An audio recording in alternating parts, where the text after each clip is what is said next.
ഏവർക്കും നമസ്കാരം. അമൃതം രാമായണത്തിലേക്ക് സ്വാഗതം. ഇവിടെ നമ്മൾ പറഞ്ഞു നിർത്തിയത് ദശരഥൻ്റെ സ്വഭാവ ഗുണങ്ങളെയും രാജ്യഭരണത്തിൻ്റെ കാര്യങ്ങളെയാണ്. ഇക്ഷാഹു വംശത്തിൽ അജൻ്റെയും ഇന്ദുമതിയുടെയും പുത്രനായിട്ട് ജനിക്കുന്ന സർവജ്ഞാനിയായ ദീർഘവീക്ഷണമുള്ളവനായ മഹാതേജസ്വിയായ നഗര ഗ്രാമവാസികൾ, ഒന്ന് ശ്രദ്ധിക്കണേ, നഗര ഗ്രാമവാസികൾക്ക് പ്രിയപ്പെട്ടവൻ. നമ്മുടെയൊക്കെ സ്വഭാവം എങ്ങനെയാണ്? അടുത്തുള്ളവരോടൊരു സ്വഭാവം, ദൂരെയുള്ള ആൾക്കാരോട് സ്വഭാവം, അടുത്തുള്ള ബന്ധുക്കളോടൊരു സ്വഭാവം, ദൂരെയുള്ള ബന്ധുക്കളോടൊരു സ്വഭാവം എന്നപോലെ ഇവിടെ നമുക്ക് അങ്ങനെയല്ല ദശരഥനെ പറയുന്നത്. നഗരത്തിലും ഗ്രാമത്തിലും തുല്യമായിട്ട് പ്രിയങ്കരനായ ഒരു വ്യക്തിയാണ് ആര്? ദശരഥൻ എന്ന് നമുക്ക് പറയാൻ സാധിക്കുന്നു. രാമായണത്തിൽ പറയുന്നൊരു കാര്യമാണ്. ആ രാജാക്കന്മാരിൽ ശ്രേഷ്ഠനാണ്, ധർമ്മപരനും ഇന്ദ്രിയ നിഗ്രഹമുള്ളവനും, അതുപോലെ യാഗങ്ങൾ ചെയ്യുന്നവനും മഹർഷി തുല്യനും ബലവാനും മിത്രവാനും ആയ ദശരഥനെ. രാജ്യഭരണം അയോധ്യ ഗംഭീരമായി നടത്തി എന്നാണ് പറയുന്നത്. അയോധ്യയിൽ സന്തുഷ്ടതയുള്ള എല്ലാവരും ഉണ്ടായിരുന്നു. അവിടെ ധനം, ധാന്യം എന്നിവ എല്ലാവർക്കും ഉണ്ടായിരുന്നു. സ്ത്രീ പുരുഷന്മാർ ധർമ്മശീലമുള്ളവരായിരുന്നു. ഇപ്പോൾ ധർമ്മശീലം എന്ന് വെച്ചാൽ എന്താ? പുരുഷാർത്ഥങ്ങളെ നമുക്ക് പ്രദാനം ചെയ്യുന്നുണ്ട്. ധർമ്മം, അർത്ഥം, കാമം, മോക്ഷം എന്നൊക്കെ നമ്മൾ ചിന്തിക്കുന്ന സമയത്ത് ഇത്തരത്തിൽ നമുക്ക് കാണാൻ സാധിക്കും. അപ്പോൾ കാമകർമ്മത്തിന് വേണ്ടിയിട്ട് ചെയ്യുന്ന ആൾക്കാരല്ല, നമുക്ക് ചതിപ്പണി ചെയ്യുന്ന ആൾക്കാരുണ്ടായിരുന്നില്ല, ക്രൂരത ചെയ്യുന്ന ആൾക്കാരുണ്ടായിരുന്നില്ല, ദയയില്ലാത്ത ആൾക്കാർ അവിടെ ഉണ്ടായിരുന്നില്ല. അതായത് ദയ ഉണ്ടായിരുന്നു എല്ലാവരുടെ മനസ്സിലുമെന്നാണ് പറയുന്നത്. അപ്പോൾ കാമ്യകർമ്മങ്ങൾ ചെയ്ത്, അതായത് എനിക്ക് വേണ്ടി ഞാൻ ഭോഗസംസ്കാരത്തിലേക്ക് ചെയ്യുന്ന ആൾക്കാരെ അവിടെ ഉണ്ടായിരുന്നില്ല എന്നാണ് പറയുന്നത്. ആരെയും ചതിയിൽപ്പെടുത്തുക, വഞ്ചനയിൽപ്പെടുത്തുക, ക്രൂരതയിലേക്ക് അല്ലെങ്കിൽ ക്രൂരമായ വാക്കുകളിലേക്ക് അവരെ വശത്താക്കാതിരിക്കുന്ന ആൾക്കാർ അവിടെ ഉണ്ടായിരുന്നില്ല. അത്രയും അയോധ്യ സമ്പൂർണ്ണമായിരുന്നു. ഇവിടെ പറയുന്ന ഒരു വാക്ക് കൂടിയുണ്ട്, ഒരു ശ്ലോകം കൂടിയുണ്ട്. ന കുണ്ടലി നാമകുടി ന സഗ്രി നാൽപ്പഭോഗാൻ നാമഷ്ട നാനുലിപ്താംഗ നാനുഗന്ധാസ്യ വിദ്യതേ. അതായത് കുണ്ടലം ധരിക്കാത്തവൻ ഉണ്ടായിരുന്നില്ല, കിരീടം ധരിക്കാത്തവൻ, നാമകുടി കിരീടം വയ്ക്കാത്തവൻ ഉണ്ടായിരുന്നില്ല, മാല അണിയാത്തവൻ ഉണ്ടായിരുന്നില്ല, കുറച്ചു മാത്രം സുഖം അനുഭവിക്കുന്നവർ എന്ന് വിധത്തിൽ ആരും ഉണ്ടായിരുന്നില്ല. എല്ലാവർക്കും പരമസുഖമായിരുന്നു എന്ന് നമ്മളൊക്കെ പറയുന്ന വാക്കുണ്ടല്ലേ. എന്താ സുഖമല്ലേ ചോദിച്ചാൽ ഇങ്ങനെ 10/10 പോകുന്നു എന്നാണ്. അപ്പോൾ 10/10 എന്ന് പറഞ്ഞാൽ പൂർണ്ണതയാണ്. 10ൽ 10 മാർക്ക് എന്ന് വെച്ചാൽ 100% നമുക്ക് യോഗ്യതയുള്ള ആൾക്കാരാണ്. പക്ഷേ പറയാറുണ്ട് ഇങ്ങനെയൊക്കെ തട്ടിയും മുട്ടിയും പോകുന്നു എന്നാണ് പറയുക അല്ലേ. പാലക്കാടിൻ്റെ ഭാഷ ഒന്ന് വിവരിച്ചു എന്ന് മാത്രം. ഇവിടെ പറയുന്നത് അല്പം മാത്രം സുഖം അനുഭവിക്കുന്ന ആൾക്കാർ ഉണ്ടായിരുന്നില്ല അല്ലേ. കുറച്ചൊക്കെ സുഖമാണ്, കുറച്ചൊക്കെ ബുദ്ധിമുട്ടാണ് എന്ന് പറയുന്ന ശൈലി മാറ്റിയിട്ട് അവിടെ എല്ലാവർക്കും പൂർണ്ണമായിട്ട് സുഖ സൗകര്യങ്ങൾ ഉണ്ടായിരുന്നു എന്നുള്ള ഭാഗത്തെയാണ് വർണ്ണിക്കുന്നത്. പിന്നെ അവിടെ പറയുന്നത് ജ്ഞാനുലിപ്താംഗ, എണ്ണ തേച്ച് കുളിക്കാൻ സാധിക്കുന്ന ആൾക്കാർ അല്ലേ. അപ്പോൾ അവിടെ സമൃദ്ധിയെ പ്രദാനം ചെയ്യുന്നു എന്നാണ് ഞാനിവിടെ ഉദ്ദേശിച്ചത്. എണ്ണ തേച്ച് കുളിക്കുക പറഞ്ഞാൽ ചെറിയ കാര്യമൊന്നുമല്ല. ദിവസേന എണ്ണ തേച്ച് കുളിക്കണമെങ്കിൽ കുറേ സമയമെടുക്കും. ആ എണ്ണ പിടിക്കണമെങ്കിൽ പണ്ടൊക്കെ നമ്മുടെ വീടുകളിൽ ആഴ്ചയിൽ ഒരു ദിവസമെങ്കിലും എണ്ണ തേച്ച് കുളി, അല്ലെങ്കിൽ ചൊവ്വയും വെള്ളിയും എങ്കിലും എണ്ണ തേച്ച് കുളിക്കുന്ന ഒരു സ്വഭാവം ഉണ്ടായിരുന്നു അല്ലേ. നെറുകയിൽ എണ്ണ വെച്ചത് നിൽക്കുന്ന അത് ഇന്ന് നമുക്ക് കുറഞ്ഞു പോയി. അതുകൊണ്ട് മെൻ്റൽ ടെൻഷൻ കൂടിക്കൊണ്ടാണ് ശിരസിൽ ചൂട് വമിക്കുന്ന രീതിയിലേക്ക് ഇന്ന് പോയിക്കൊണ്ടിരിക്കുകയാണ്. അപ്പോൾ ഇതൊക്കെ ഒരു സംസ്കാരത്തിൻ്റെ ഭാഗമാണ് എന്ന് നമുക്ക് കാണാൻ സാധിക്കുന്നു. അതിഗംഭീരമായിട്ടുള്ള ആ ഒരു സംവിധാനം ആ അയോധ്യയിൽ ഉണ്ടായിരുന്നു എന്ന് പറയാൻ നമുക്ക് സാധിക്കുന്നു. അതേപോലെ തന്നെ കുതിരകളെ പ്രദാനം ചെയ്യുന്ന സമയത്ത് കാംബോജ ദേശത്തെ കുതിരകളുണ്ടായിരുന്നു, ബ്ലാഹിക്കേശ കുതിരകളുണ്ടായിരുന്നു, വനയുജേർ എന്ന് പറയുന്ന സ്ഥലത്തെ കുതിരകളുണ്ടായിരുന്നു, സിന്ധുതട കുതിരകൾ ഉണ്ടായിരുന്നു. പല ദേശത്തെയും പ്രധാന ഭാഗത്ത് അല്ലെങ്കിൽ പ്രധാനികളായ കുതിരകളുണ്ടായിരുന്നു എന്നാണ്. അതായത് അഖണ്ഡ ഭാരത സംസ്കാരത്തെ ഞാൻ പറഞ്ഞപ്പോൾ തെക്ക് ത്വക്ക് ബൈജിസ്ഥാൻ എന്ന് പറയുന്ന ബാക്ട്രിയ യൂറോപ്യൻ, അഫ്ഗാനിസ്ഥാൻ, പാകിസ്ഥാൻ തുടങ്ങിയ, അതായത് സിന്ധു ദേശത്തെ നമുക്ക് എല്ലാവർക്കും അറിയാം അല്ലേ. വനായു എന്ന് പറയുന്ന സ്ഥലം യൂറോപ്പിനടുത്തുള്ള സ്ഥലമാണ്. ബ്ലാഹി എന്ന് പറയുന്ന ബാക്ട്രിയ എന്ന് പറയുന്ന രാജ്യത്തെ, കാംബോജ ദേശത്തെ പറയുന്നത് തുർക്ക്മെനിസ്ഥാൻ എന്ന് പറയുന്ന സ്ഥലത്തേക്ക് പ്രദാനം ചെയ്ത് വാൽമീകി രാമായണം നമുക്ക് പറയുന്നുണ്ട്. ഇങ്ങനെയുള്ള ദേശത്തെ ഏറ്റവും നല്ല കുതിരകൾ, നമ്മളിപ്പോൾ പറയാറുണ്ട് നാടൻ പശുക്കളെ എടുത്ത് പറയുന്ന സമയത്ത് ഗീർ പശുക്കളുണ്ട്, പൂങ്കന്നൂർ പശുക്കൾ അല്ലേ, ഏറ്റവും കുട്ടിയായിട്ടുള്ള പൂങ്കന്നൂർ വെളുത്ത വീട്ടിനകത്ത് അടക്കം ഓടി നടക്കുന്ന പശുക്കളെ നമുക്കിന്ന് പല ചാനലിലൂടെയും പല ആൾക്കാരിലൂടെയും നമുക്ക് കാണാറുണ്ട്. വെച്ചൂർ പശുക്കളെ നമുക്ക് കാണാറുണ്ട്, കാസർഗോഡ് കുള്ളൻ എന്ന് പറയുന്ന പശുക്കളെ കാണാറുണ്ട്. ഇതിൻ്റെയൊക്കെ ഔഷധ മൂല്യങ്ങളെ നമുക്ക് പ്രദാനം ചെയ്യുന്നു. ചാണകവും ഗോമൂത്രവും അതുപോലെ പാലും ഔഷധ ഗുണമാണ്. അതിൽ നിന്നും കിട്ടുന്ന ഉൽപ്പന്നങ്ങൾ, വെണ്ണ, തൈര്, മോര് തുടങ്ങിയ നെയ്യ് വരെയുള്ള അംശങ്ങൾ നമ്മൾ കഴിക്കുന്നതിലൂടെ ആരോഗ്യ ദൃഢഗാത്രമായിരിക്കും. അതുകൊണ്ട് അങ്ങനെയുള്ള രാജ്യത്തിൻ്റെ യശസ്സിനെ വർദ്ധിപ്പിക്കുന്ന കുതിരകളെയും പശുക്കളെയും പരിപാലിച്ചിരുന്ന സ്ഥലമായിരുന്നു എന്ന് നമുക്ക് ദശരഥൻ്റെ ഭാഗത്തിൽ നിന്നും നമുക്ക് കാണാൻ സാധിക്കും. അപ്പോൾ ഇത്തരത്തിൽ നമുക്ക് ആ ദശരഥൻ്റെ ജീവിതത്തെ ഒന്ന് പഠിക്കാൻ നമുക്ക് സാധിക്കാം. ഇവിടെ ഞാൻ പറഞ്ഞു വന്നത്, അദ്ദേഹത്തിന് ശാപം കിട്ടി. വസിഷ്ഠ മഹർഷിയിലൂടെ ഋഷ്യശൃംഗൻ എന്ന് പറയുന്ന വ്യക്തിയെ കൊണ്ടുവന്ന് അദ്ദേഹത്തിന് യാഗത്തിന് വേണ്ട സജ്ജീകരണങ്ങൾ ചെയ്തുകൊണ്ടിരുന്നു.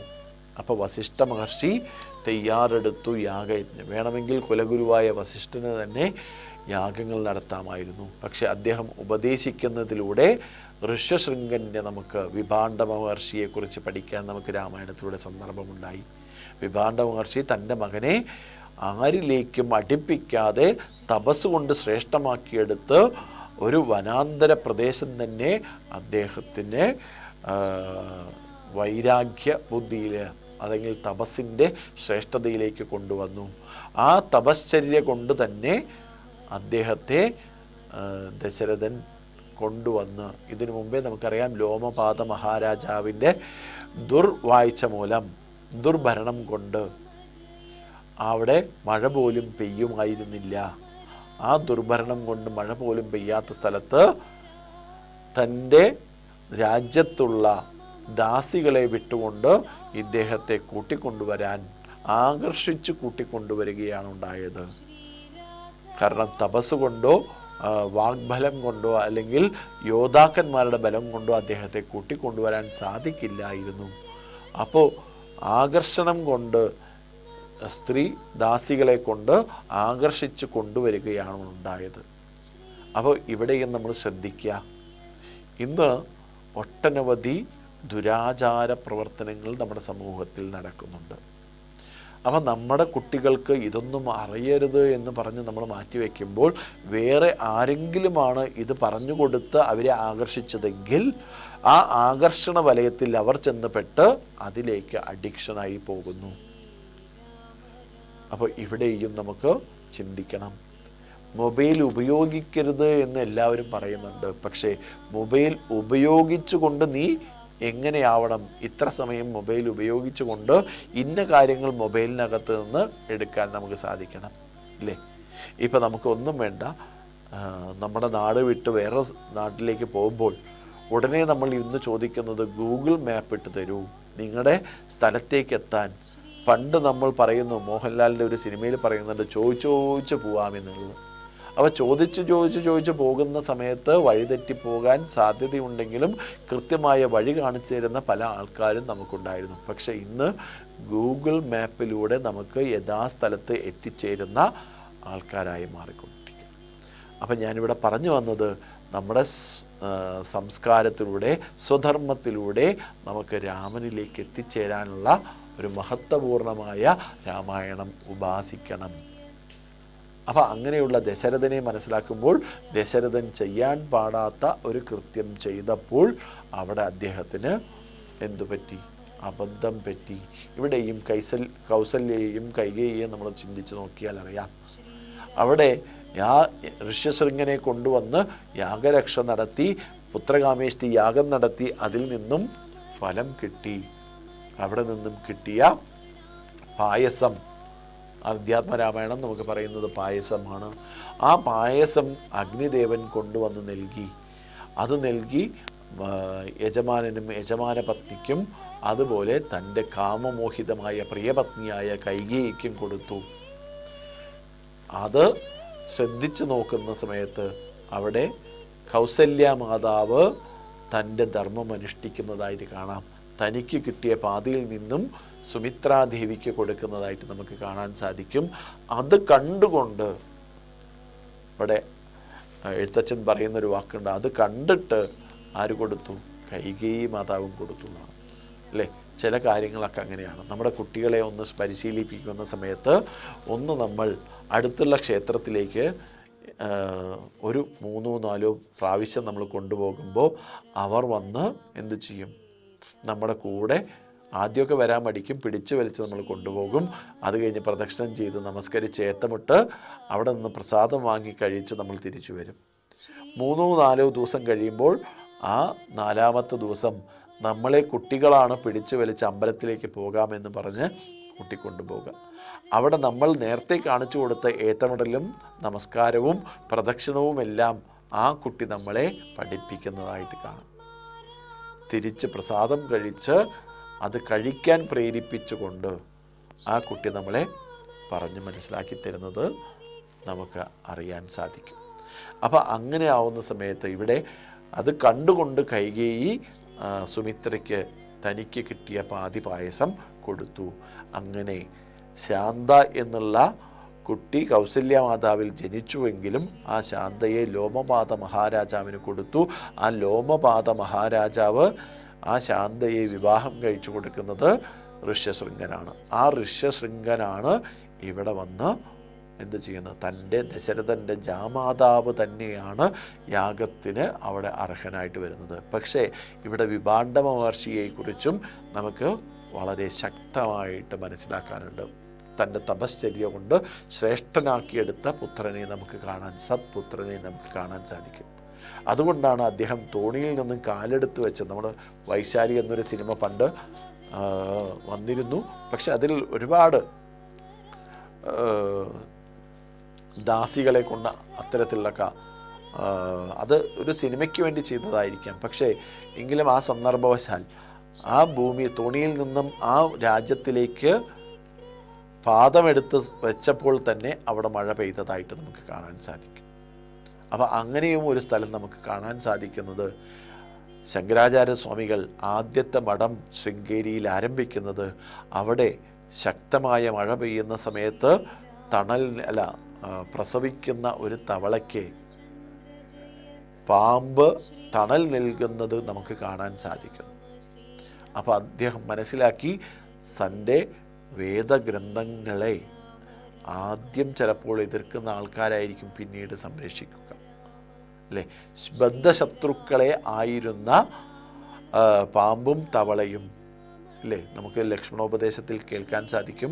ചക്ഷുശ്രവണകളസ്തമാം ദർദുരം ഭക്ഷണത്തിനായി ആര്? തവള നാവ് നീട്ടുന്നത്. അപ്പോൾ അതുപോലെയാണ് നമ്മുടെ മനുഷ്യ ശരീരം എന്ന് പലരും പറയാറുണ്ട്.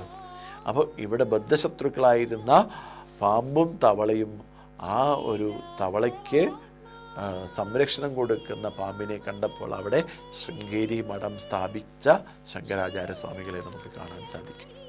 പിന്നെയും നമുക്കിവിടെ നോക്കിക്കഴിഞ്ഞാൽ ശാന്ത വിവാഹം കഴിച്ച ജാമാതാവ് തന്നെ പുത്രകാമേഷ്ടി യാഗം നടത്തി പായസം ലഭിച്ച് അത് വീതിച്ചു കൊടുക്കുകയും നമുക്ക് കാണുന്നു. അവിടെ നിന്നും ശ്രീരാമചന്ദ്രനായിട്ട് അല്ലെങ്കിൽ രാമനായിട്ട് നമുക്ക് ഗർഭസ്ഥ ശിശു ജനിച്ച് കൗസല്യ മാതാവിൻ്റെ ആദ്യ പുത്രൻ ജനിക്കുന്നു. കൈകേയിക്ക് ഭരതൻ എന്നുള്ള പേരിൽ നമുക്ക് വസിഷ്ഠ മഹർഷി തന്നെയാണ് ഇവർക്ക് പേരിടുന്നത്. അവിടെ നമുക്ക് നോക്കിക്കഴിഞ്ഞാൽ ലക്ഷ്മണനെയും ശത്രുഘ്നെയും നമുക്ക് കാണാൻ സാധിക്കും. അപ്പോൾ നമുക്ക് അവിടെ ശ്ലോകങ്ങളെല്ലാം നമുക്ക് പറയുന്നു, ഇന്ന നക്ഷത്രത്തിൽ ഇന്ന രാശിയിൽ ഇന്ന പുത്രൻ ജനിക്കുന്നു എന്നുള്ളത്. അപ്പോൾ ഇവിടെ ഒരു ശാപം കിട്ടി, പുത്രദുഃഖത്താൽ നീ മരണപ്പെടുന്നു. അപ്പോൾ ആദ്യം പുത്രൻ ഉണ്ടാവാൻ തയ്യാറായി എന്നുള്ളതാണ് ഈ സന്ദർഭവശാൽ പറയാനുള്ളത്. അപ്പോൾ ദശരഥ മഹാരാജാവിന്, അദ്ദേഹത്തിന് ഇത്രയും പാണ്ഡിത്യവും ശ്രേയസ്സും ആയുധ എല്ലാം ഉണ്ട്. അയോധ്യ നല്ല രീതിയിൽ പരിപാലിച്ചിരുന്നു. പക്ഷേ അവിടെ തനിക്ക് ജന്മം കിട്ടിയ പുത്രനിലൂടെ തന്നെ ദുഃഖം അനുഭവിക്കേണ്ടി വരുന്നു. ദശരഥനെ നമുക്ക് ഒന്നുകൂടി ശ്രദ്ധിച്ചാൽ, ഇവിടെ ആദ്യമായിട്ട് വിശ്വാമിത്ര മഹർഷി വരുന്ന സമയത്താണ്, നമ്മളൊക്കെ ഇന്ന് പറയാറുണ്ട് 3 അറ്റാക്ക് കഴിഞ്ഞ് കഴിഞ്ഞാൽ പിന്നീട് മരണം തന്നെയാണ്, അതിലേതെങ്കിലും ഒരു അറ്റാക്കിൽ പോയാലും പോകും എന്നുള്ള പോലെ ആദ്യത്തെ ഹാർട്ട് അറ്റാക്ക് വരുന്നത് എവിടെ നിന്നാണെന്ന് ചിന്തിച്ചാൽ വിശ്വാമിത്ര മഹർഷി ദശരഥനെ കാണാൻ വരുന്നു. അപ്പോൾ വിശ്വാമിത്രൻ വരുന്നു എന്ന് പറഞ്ഞപ്പോൾ തന്നെ അവിടുത്തെ രാജ്യസഭ മുതൽ അവിടെയുള്ള ഭടന്മാർ പോലും പേടിച്ചു വറച്ചിട്ടാണ്. കാരണം വിശ്വാമിത്രൻ്റെ ശാപം ലഭിച്ചാൽ പിന്നെ ഈ ഭൂലോകത്ത് ജീവിച്ചിരുന്നിട്ട് കാര്യമില്ല എന്ന് നമുക്ക് അറിയാൻ സാധിക്കും. ആ വിശ്വാമിത്ര മഹർഷി വരുന്ന സമയത്ത് ദശരഥൻ സ്വീകരിച്ച് അദ്ദേഹത്തെ ഇരുത്തി, അദ്ദേഹം ചോദിച്ചതെല്ലാം ഞാൻ അങ്ങയ്ക്ക് സമർപ്പിക്കാമെന്ന് പറയുന്നുണ്ട്. അപ്പോൾ ഇവിടെയും നമ്മൾ നോക്കിക്കഴിഞ്ഞാൽ 2 കാര്യങ്ങളാണ് സംഭവിക്കുന്നത്. ആ സമയത്ത് വിശ്വാമിത്രൻ പറയുന്നു, ഞാൻ അങ്ങയുടെ പുത്രന്മാരെ യാഗരക്ഷയ്ക്ക് കൊണ്ടുപോവുകയാണ്, താടകാവനത്തിലേക്കാണ് എന്ന് പറഞ്ഞപ്പോൾ അവിടെ ബോധം കെട്ട് വീഴുന്ന ദശരഥനെ നമുക്ക് കാണാൻ സാധിക്കും. ഇവിടെ വീണ്ടും ശ്രദ്ധിച്ചു കഴിഞ്ഞാൽ കൈകേയി യുദ്ധസമയത്ത് അച്ചാണി, രഥത്തിലെ അച്ചാണി തെറിച്ചു പോയപ്പോൾ അവിടെ സ്വന്തം വിരൽ വെച്ച് ദശരഥനെ സംരക്ഷിച്ചതായിട്ട് നമുക്കറിയാം. അപ്പോൾ അതിശക്തിയായ കൈകേയിയെ നമുക്ക് കാണാം. പക്ഷെ കാമമോഹിതനായ ആ ദശരഥൻ കന്യകാശുൽക്കം സഹധർമ്മം ചരീതവ എന്ന് പറഞ്ഞ് കന്യകാശുൽക്കത്തിലേക്ക്, അതായത് കന്യകയുടെ കൈകളെടുത്ത് വരൻ്റെ കൈകളിലേക്ക് വയ്ക്കുമ്പോൾ കന്യകാശുൽക്കം എന്ന് പറയുന്ന ആ ഒരു ഭാഗം നമ്മൾ ശ്രദ്ധിക്കുമ്പോൾ അവിടെ കൈകേയി മാതാവിന് അദ്ദേഹം അപ്പോൾ തന്നെ 2 വരം കൊടുക്കുന്നതായിട്ട് കാണാം. ആ വരം പിന്നീട് മേടിക്കാമെന്ന് പറഞ്ഞ് കൈകേയി അവിടെ നിന്നും തന്നെ രക്ഷിച്ച് തൻ്റെ വിരൽ പോലും ശ്രദ്ധിക്കാതെ അച്ചാണിയായിട്ട് ഉപയോഗിച്ചുകൊണ്ട് ആ യുദ്ധത്തെ വിജയിപ്പിച്ച കൈകേയി മാതാവിന് 2 വരം കൊടുത്തു. ആ കൈകേയി മാതാവിന് കേകയ രാജാവിൻ്റെ പ്രേരണയാൽ പറഞ്ഞു കൊടുക്കുന്നുണ്ട്, കൈകേയിക്ക് ജനിക്കുന്ന മൂത്ത പുത്രന് എന്തു ചെയ്യാം, രാജാവകാശം കൊടുത്തുകൊള്ളാമെന്ന് കാമമോഹിതയായ ദശരഥൻ അവിടെ വാഗ്ദാനം കൊടുക്കുന്നതായിട്ട് കാണാൻ പറ്റും. അപ്പോൾ അങ്ങനെയുള്ള ദശരഥൻ്റെ ആ സന്ദർഭം നമുക്ക് നോക്കിയാൽ അറിയാം. അപ്പോൾ 3 പേർക്ക് 3 പുത്രന്മാർ 4 പുത്രന്മാർ ജനിക്കുന്നു. അവിടെ നമുക്ക് കൗസല്യ മാതാവ് ശ്രീരാമനെ ജന്മം കൊടുക്കുന്നു. ലക്ഷ്മണനെയും ശത്രുഘ്നെയും സുമിത്ര മാതാവ്, അതായത് ഞാൻ നേരത്തെ പറഞ്ഞതുപോലെ ലളിതാ സഹസ്രനാമത്തിലെ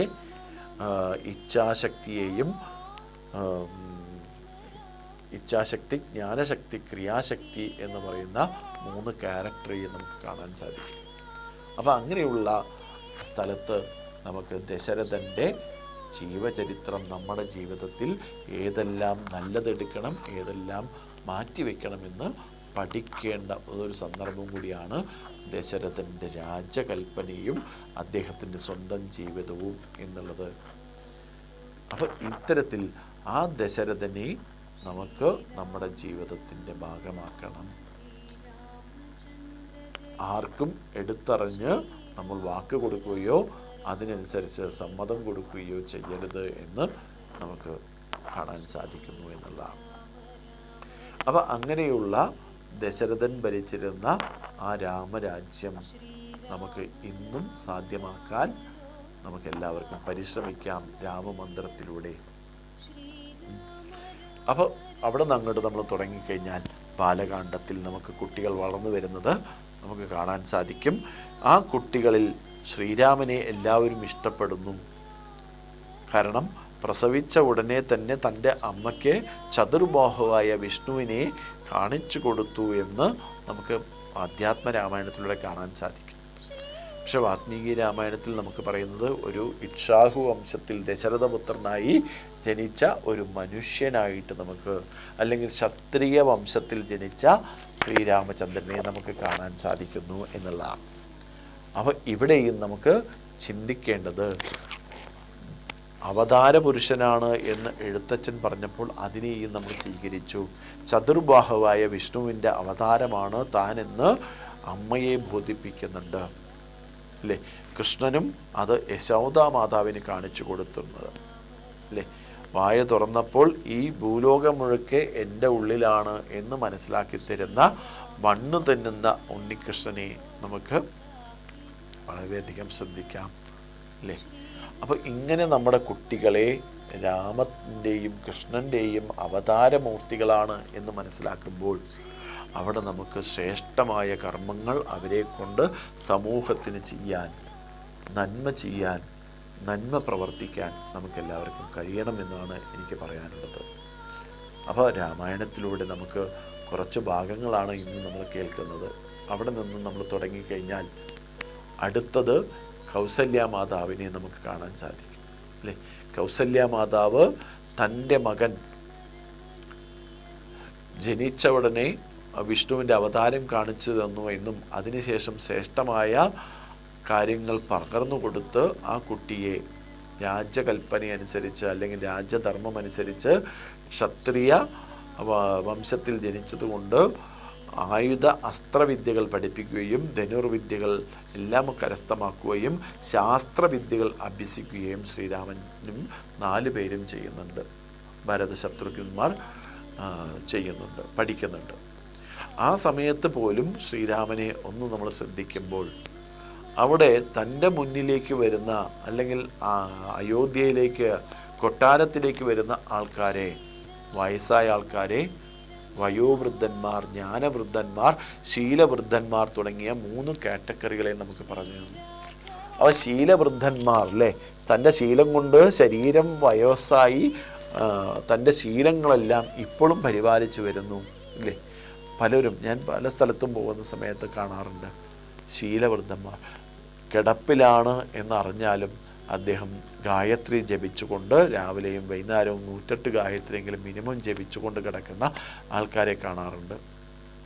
ശീലവൃദ്ധന്മാർ ദിവസേന നാമജപം രാവിലെയും വൈകുന്നേരവും ഉച്ചയ്ക്കും മുടങ്ങാതെ ചെയ്യുന്ന ആൾക്കാർ, തൻ്റെ കർമ്മപന്താവിലിരുന്നു കൊണ്ട് ഒരുപാട്, ഇപ്പോൾ ഭിന്നശേഷിയുള്ള ആൾക്കാരെ നമ്മൾ കാണുന്ന സമയത്ത് അവർ ആ ഒരു ആരോഗ്യ പ്രശ്നം കൂസാക്കാതെ തന്നെ ഏതു ജോലിയും തയ്യാറെടുത്ത് മുന്നോട്ട് പോകാൻ താല്പര്യമുള്ള ആൾക്കാർ, തൻ്റെ ഒരു ഭാഗം സാധിക്കില്ല എന്ന് പറഞ്ഞാലും ആ സാധ്യമാകുന്ന മനസ്സിനെ നമുക്ക് അവിടെ കാണിച്ചു കൊടുക്കാൻ സാധിക്കുന്ന രീതിയിലുള്ള ഭിന്നശേഷി ആൾക്കാരെ ഞങ്ങൾ പരിചയപ്പെടാറുണ്ട്. അതേപോലെ കണ്ണുകൾ, കാഴ്ചശക്തി വളരെ കുറഞ്ഞ ആൾക്കാർ, അവർ ചെയ്യുന്ന പ്രവർത്തനങ്ങളൊക്കെ നമ്മുടെ സമൂഹത്തിൽ കാണാൻ സാധിക്കും. ഇന്നും നമുക്ക് പാലക്കാട് ജില്ലയിൽ ബ്ലൈൻഡ് അസോസിയേഷൻ എന്ന് പറയുന്ന ഒരു മേഖല തന്നെ നമുക്ക് കാണുന്ന സമയത്ത് അവർ ചെയ്യുന്ന, അവർക്ക് സഹായം ചെയ്യുന്ന ഒരുപാട് ആൾക്കാരുണ്ട്. എന്നാലും അവർ തൻ്റെ കർമ്മപന്താവിൽ, അവർ ജോലിക്ക് സ്ഥലത്ത് കൃത്യമായിട്ട് അതിനു വേണ്ട കാര്യങ്ങൾ ചെയ്തുകൊണ്ട് അവർ ജോലി സ്ഥലത്തെ കർമ്മത്തെ ശ്രേഷ്ഠമാക്കിയെടുക്കുന്നുണ്ട്. അപ്പോൾ ഇങ്ങനെ നമുക്ക് ദശരഥനെ പോലെ, ശ്രീരാമനെ പോലെ, ലക്ഷ്മണ ശത്രുഘ്നനെ പോലെ, ഭരതനെ പോലെയുള്ള വരുന്ന തലമുറയ്ക്ക് പകർന്നു കൊടുക്കാൻ സാധിക്കുന്ന ആളുകളായിട്ട് നമുക്കെന്ത് ചെയ്യാം? രാമായണത്തെ അവലോകനം ചെയ്യാം. അപ്പോൾ എന്തെങ്കിലും കുറവുണ്ട് എന്ന് വിചാരിച്ച് നമ്മുടെ ശരീരത്തിൻ്റെ കുറവുകളല്ല, നമ്മുടെ മനസ്സിൻ്റെ ശ്രേഷ്ഠതയാണ് നമ്മളെ വ്യക്തി നിർമ്മാണത്തിലേക്ക് കൊണ്ടുവരുന്നത്, രാഷ്ട്ര നിർമ്മാണത്തിലേക്ക് കൊണ്ടുവരുന്നത്, കുടുംബ നിർമ്മാണത്തിലേക്ക് കൊണ്ടുവരുന്നത് എന്ന് മാത്രമാണ് ഈ നിമിഷത്തിൽ നിങ്ങളോട് ഈ ഭാഗത്ത്, ഈ സന്ദർഭത്തിൽ സൂചിപ്പിക്കുന്നത്. നമസ്കാരം.